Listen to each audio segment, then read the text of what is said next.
Channels? Yeah, I think it was called Channels. Guys, it's Tips, and last week on Layering is shit, it's not vanilla. Listen, anybody, I said this before, anybody that wants a true, real vanilla experience and isn't playing Classic on their phone is a hypocrite. If you play on your phone, you have to click your abilities. Your frame rate is awful. Your connection sucks. You have limited abilities. It's hard for you to move around and look at what the hell you're doing. It is the authentic Classic experience. So if you're not playing vanilla WoW on your phone and you're complaining that it's not authentic, you're just a hypocrite. 7th, I was given the opportunity to interview 2 Blizzard staff members on the Classic WoW project. The first was executive producer John Hight, who's the executive producer of all of World of Warcraft. Well, that's the guy that said everybody plays on software mobile. Engineer WoW Classic, I remember him. Omar Gonzalez. And these 2 gentlemen gave a fantastic interview, but I do want to apologize in advance, guys. The audio for this interview is very, very scuffed. Unfortunately, the mic kit that I brought with me was not functioning properly during the interview. That's good. So I had to default to my camera's audio pickup, and as you guys will see, you win some, you lose a lot some. of background noise. I did my best to change things around in Audacity, but unfortunately, I just could not get it working right, so I left it at the default sound settings. I hope it's not too distracting for you guys. I hope you're able to get something out of this interview. They drop a lot of bombs about WoW Classic. Good. They confirm a lot of things. They deny a lot of things. And they even give us a little inkling about TBC and Wrath of the Lich King, too. So, hope you guys enjoy this interview. Apologize, it won't happen again when it comes to the audio. I'll do my best to prepare better next time. But as always, Tips out, baby. Take care, guys. What's up, guys? It's Tips, and I'm joined by executive producer of World of Warcraft, John Hight, as well as senior software engineer, Omar Gonzalez. Congratulations, first and foremost. You guys just announced the Classic WoW release date, the beta date, the collector's edition. I like how they're all wearing the same thing. They're all wearing black shirts and faded jeans. What was the journey like getting to this point? For me, it's been kind of a 16-year-long journey. I worked on the original version of World of Warcraft. Wow. And have been what the fuck? Okay. On every expansion ever since. And it's been a fantastic opportunity for Your audio's me to fine. literally go back to where I got my start in the game industry and with Blizzard, and to get an opportunity to let a whole new generation of players and old veterans a chance to go back and see the world that kind of kickstarted. Fuck yeah, dude. Absolutely. Me personally, I just know that a lot of the folks back home have some key questions they want me to ask you guys, so I'm just going to kind of go rapid fire if you don't mind. So first and foremost, you guys announced the beta. Fantastic, May 14th, 15th, I think, which is basically in a week or so from now. Leaked. What can we expect from the beta? I know you said something about an opt-in. Oh yeah, I want to know, like, what is get this? into the beta? How long will the beta be? The scope? Yeah. You know, basically. Like, you be able to go to 60? I don't know that we've set exact numbers. It is going to be a very small beta, though. So don't want to get everyone's hopes up that it's going to be millions of people on there. I mean, we basically want to, we want to run through the 30 pipes on the game, make sure that we uncover any issues, and we definitely want to make sure that we're targeting folks that are really, serious, fans, that they're going to help us point out any inconsistencies or anything that we might have gotten wrong. Awesome. Do you want to talk about the stress tests? Yeah, please.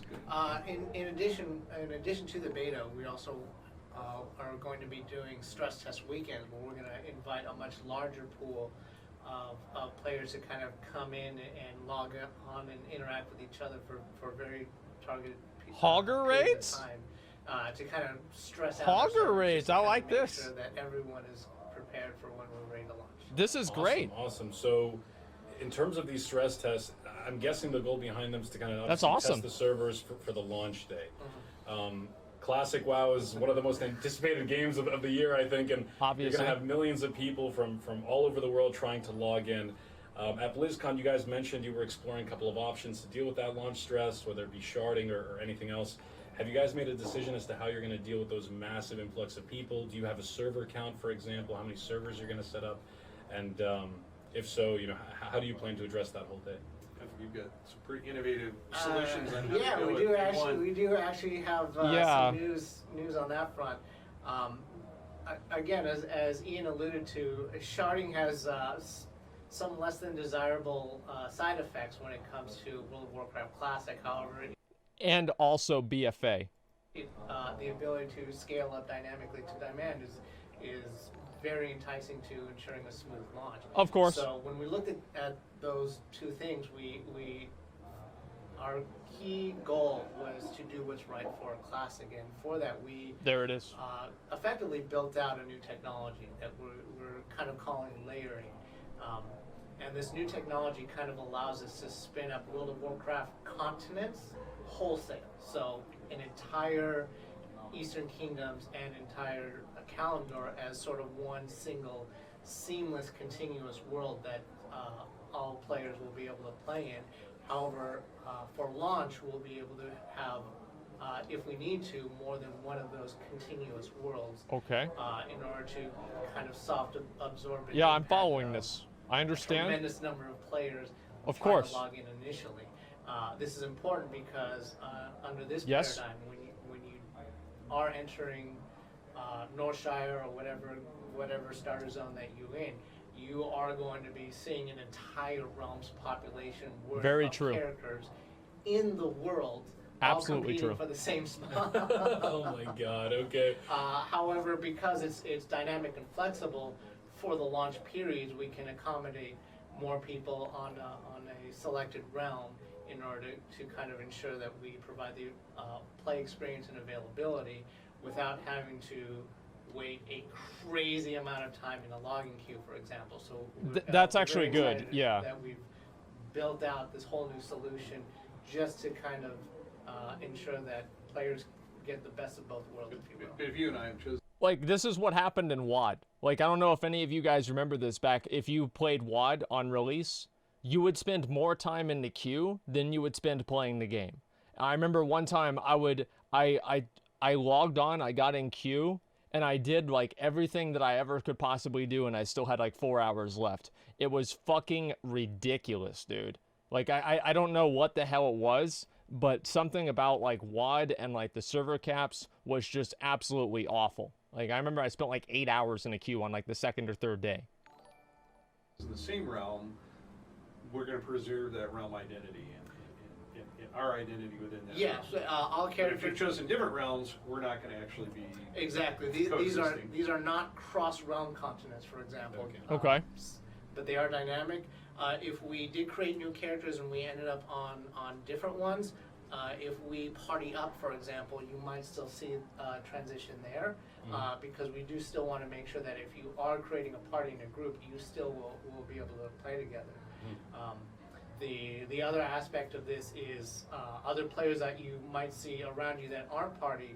Once you're kind of in one of these layers, we try to keep you kind of sticky to it. Oh, so for example, if you that is good.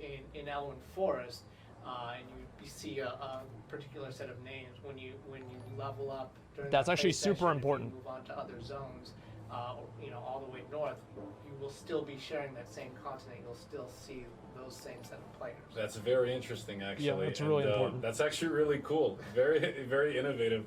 And it does preserve that realm identity. You've got these continents now. They're accommodating a server size or a traditional server size amount of players. In the grand scope of things, overall server count, do you guys have any idea how many servers you'll be running? Oh yeah, this is actually good. New names for the servers or kind of the old names from the past? Okay, here we go. We're going to create new names, because these, we don't want to create confusion. We're operating Classic at the same time that we're operating Modern WoW, so there'll be new names for it in terms of. I hope they name one of the servers Asmongold. Actual server count, we haven't released those numbers yet. We have the flexibility, of course, to increase servers over time. That'd be good, huh? If popularity requires it. Awesome. In terms of, so let's say the game launches, tomorrow. Yeah. And actually, before the launch, you guys have released and announced a very beautiful collector's edition. Wait, what? So many Where's things. The collector's Ragnaros edition? statue was sick, honestly. Whoever designed that, pat on the back, definitely.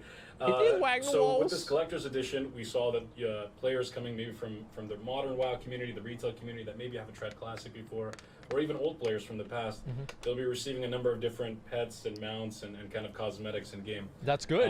Will there be any cosmetics awarded to players in Classic Nope. for Classic, or are these mounts? Nope. basically for the retail. Yeah, sessions. those are strictly for Modern WoW. See, that's it. See, these classic guys, they fucking get it. They know what they're talking about. They know what they're doing. This is all Blizzard, all right? These guys worked on WoW a long time ago. I mean, this isn't, you know, some kind of cool dad that, you know, talks about craft beer on the weekends. These are dudes that play WoW all the time and they just play video games. Of course they're not going to fucking do that. Like, if they did that, people would be so goddamn mad. And they'd get nothing out of it, too. Like, I'm so glad they're saying this. Like, honestly, every decision almost that the Classic team has made has been, it's been good, right? I don't necessarily agree with all of them because I have to, like I don't have to worry about how much money would it cost to deal with tickets resolving ninja looting. Like, I don't have to deal with that. Obviously, they do. It's the same with the layering and the sharding. Like, I don't have to deal with that problem, but they do. But for all of the community things and everything like that, it seems like they've made the right decisions every fucking time, and this is so good to see. Because we want to preserve, you know, Classic in its entirety. So yeah, we actually debated that. You know, should we create some commemorative pet in Classic? Yeah. You know, our core pillar on Classic is authenticity. Awesome. Yeah. Any plans for the original Diablo pets and stuff from the original World of that's a good Warcraft question. launch, or no TCG pets or anything like that? We're happy to announce that if you have those pets on your account and you bought the original collector's edition and you have that on your account, you'll still have those items when you create characters in Warcraft Classic. That's there awesome. it is, That's dude. Awesome. There it is, dude. Wow, that's impressive. That's actually awesome. No new mounts or pets or anything in Classic while keeping it as authentic as possible. Duh. But in terms of services overall, I know back in Vanilla, if players wanted to swap realms, you know, there was some kind of way to do it, albeit with some stipulations and some cooldown periods of time. Of course. Have you guys thought about realm swapping or any other services for Classic WoW? I know on the beta files a couple of days ago, something popped up about a WoW token. Is there any plans to put WoW tokens in Classic WoW? No. So in terms of tokens, no. That, we're trying to keep it very pure. Okay. Now can we shut the fuck up about this? Everybody knew this wasn't gonna happen. Like, yes, Pogs in chat. But everybody fucking knew that they weren't going to do this. Alright? So let's shut the fuck up about, oh, are they gonna put a WoW token in Classic WoW? It never was going to happen. It was never even on the radar. Okay?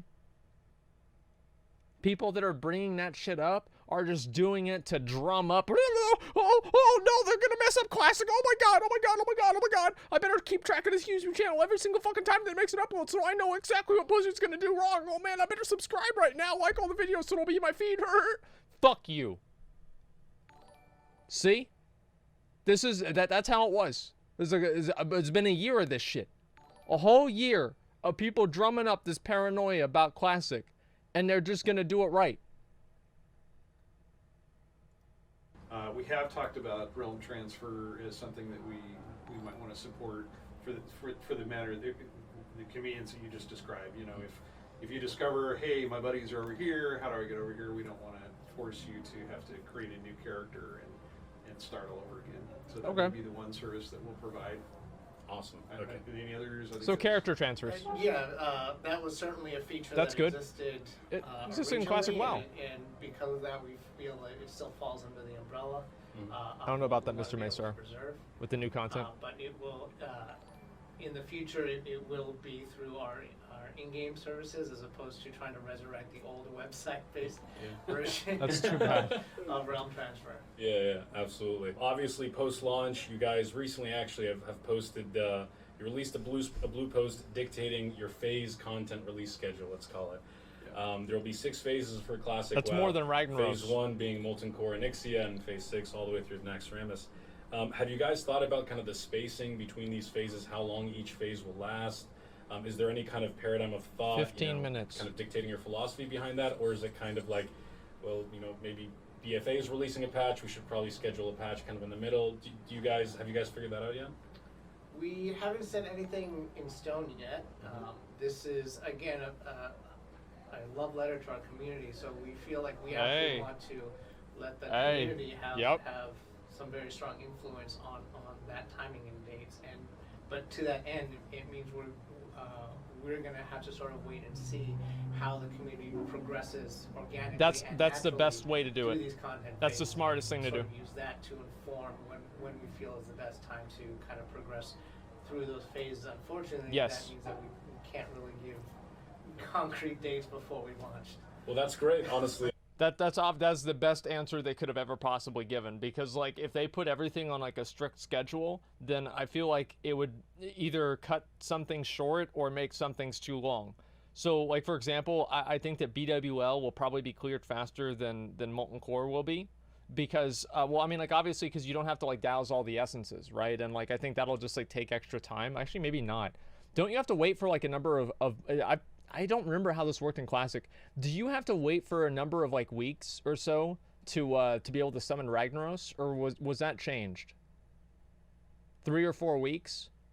Yeah, I mean, there's no way. What do you call it? No, you need 8 people with essences. Reputation lot. Yeah, you have to grind reputation. You can grind rep and Silithus. Yeah, it was the elementals. Okay, farming takes 4 hours. Yeah, so honestly, probably BWL will be cleared faster than Molten Core because, well, actually, no, maybe you'd be able to farm the reputation before Molten Core even came out. Because I think you could get up to friendly or something like that before you actually, what do you call it? Yeah, I think you needed friendly before you actually needed to go into Molten Core for the reputation itself. You have to farm Onyxia cloaks to kill Neth. Excuse me, that's actually very true. I forgot all about that too. Yeah, the Shadow Flame Breath. And you guys have been keeping the community so involved, like, especially these past couple of months, like, it feels like every week we're getting something new, and it's been great. It's beautiful. You know, just getting lots the of feedback content and the back and forth, and seeing the project kind of mold to kind of, you know, how the community feels and how you guys feel as well. In terms of the phases specifically, phase 1 obviously going to be great, the big launch and everything like that. Phase 3 is when you guys are introducing the battlegrounds. And okay. I had a question specifically about that, actually. In Vanilla WoW, originally the battlegrounds were restricted to servers only. Players on the same server duking it out. By the end of Vanilla, cross-realm I bet they're going to do cross-realm. Do you guys have any plans to introduce cross-realm BGs at the start of Classic or at any point during Classic? Because they were a feature of 112 and they were important for yeah, so they're going to add it in. We want to continue to support everything that existed in 112, which would include cross-realm battlegrounds. Okay. So cross-realm BG. Oh no, they're not gonna do the server-specific BGs. Listen, I mean, this is the thing. I mean, everybody knew this was going to fucking happen. Okay, like anybody who thought that Blizzard wasn't going to do cross-realm BGs was a dipshit. Now, if Blizzard did something where like you could only do like your server-specific BGs in phase 2 or phase 3, and then after that it was cross-realm, that'd be fucking cool if they wanted to do that. But, you know, if it doesn't happen, who gives a fuck? I mean, cross-realm BGs were just something that you could expect. Anybody who didn't think cross-realm battlegrounds was going to happen, I mean, you were just really, really dumb, okay? You were just really dumb. I'd rather no queues and server-specific BGs. Yeah, I feel like that's the way most people feel. These will be in phase 3, I assume? Okay, sounds good. At the very beginning, you mentioned something about more involvement on our part in community, so I appreciate you seeing that. I want to give a shout out to our community team because they recognize that we needed to step it up a phase 3 bit. We, as developers, so they're on us more to make sure we're providing the information. But thank you, and we'll continue to do our best. No, it's thank you guys. It's been great, and Kavax and Bornak and all those guys, like seeing that blue post is like, you know, taking a shot of cocaine every morning. So it's great. There are a couple of things. Man, they laughed a little bit too much at that. Man, I wonder what goes on over at Blizzard, man. I wonder what goes on at Blizzard. See, honestly, that was the most I've ever seen them react to anything. Like, yo, dude, that's true. Just like cocaine. That will be kind of introduced into Classic, not so much on the feature standpoint or gameplay, but kind of as the overarching Blizzard infrastructure. I'm talking specifically about Battle.net integration. Okay. So nowadays we have the BNet friends list and the kind of the cross-platform, you know, communication stuff. Do you guys have any plans to kind of adjust the BNet system to kind of, you know, preserve certain things in Classic? For example, will someone on the opposing faction be able to see that you on your server are online if you're a Horde and their alliance, for example? you know, are there going to be any restrictions made to BNet to kind of preserve some authenticity in vanilla? I don't think they care. You're worried about people exploiting and cheating? Is it more or less? I mean, let's say I'm playing yeah, let's be honest. Exactly. So the boys, S-Man and Stay Safe, I'm sure they're going to have me on their friends list, and I'm going to have them on my friends list. And we're playing on the same server. They're going Alliance, I'm going Horde. Yeah, so you know, and as you realize, like when we launched Classic originally, original WoW, there weren't a lot of different mechanisms by which people could communicate out of game. That's why it was so good. No, really, that's actually why it was so good. Like, what do you like use Discord or TeamSpeak or something like that? Like that's I mean, really. I think that Classic, you're never gonna have the same fucking experience that you used to have, right? We didn't even have YouTube back in 2004, right? There were so many other things. Ventrilo, I mean, but like, you remember actually trying to use Ventrilo? It was so hard because like it was just weird, man. And you couldn't really send messages. Messages were awkward. Like everything about the program was awkward as fuck to use. And oh wow, no, question marks in chat. Oh, I'm sure you're a fucking genius because you know how to use a chat program from 2001. But listen, Discord is a lot easier to use, okay? I'm not matter. Yeah, of course you can figure it out. Maybe you guys can send each other letters too. Wow, you're so impressive. But listen, like Ventrilo was a very contrived way of communicating, all right? Compared to Discord and like what we have now, all right? That's just the facts. Now there are a bunch. So yeah, I mean, I'll let Omar answer the question what we're doing specifically with Battle.net or Blizzard communities, but there's probably no way for us to prevent some form of communication outside the game. Obviously. You know, realistic and pragmatic. I like it. A specific change we made directly because of feedback. If you encounter another player in world of the opposing faction and you target them and you bring the drop-down list, you won't be able to have any sort of add friend options from the drop-down from targeting the characters in world. So you won't be able to add someone of the opposing faction to your friends list down the road. That's good. However, if you That's are very good. already established a real friend ID or a battle tag friend ID, then obviously you'll still see that online presence. That makes a lot of sense. We also that system also offers the appear offline option. So if your play dictates, you can temporarily switch into appear offline. Just winding things down here, August 27th release date. Very, very excited, looking forward to it. If Classic is successful, if it's as successful as we all hope it to be. It will be. It will be, 100%. Have the conversations at least started about potentially something beyond? Burning Crusade, Wrath. Oh, sure, yeah. I mean, and we're going to watch our player community super, super closely. So be sure to let us know what you and your communities believe is the right way to go. But we have it up our sleeve. We can always do that. Exciting. We're open to those options. I'm sure just by you saying that, it's going to make a lot of people happy. Very much looking forward to it. John Hight, Omar Gonzalez, thank you so much for taking the time. I really appreciate it. Guys, I'll be debuting this live on Twitch. In case you miss it on Twitch, it will be uploaded to YouTube. Thank you guys so much. I'll see you guys in just a bit. And as always, tips out, baby. Take care. That was good. That was a good interview. I genuinely thought that was pretty good. Yeah. We're gonna, I want a BFA legacy server because there is nothing more fun than, on-release island expeditions. I'll look at the Stay Safe interview in a second.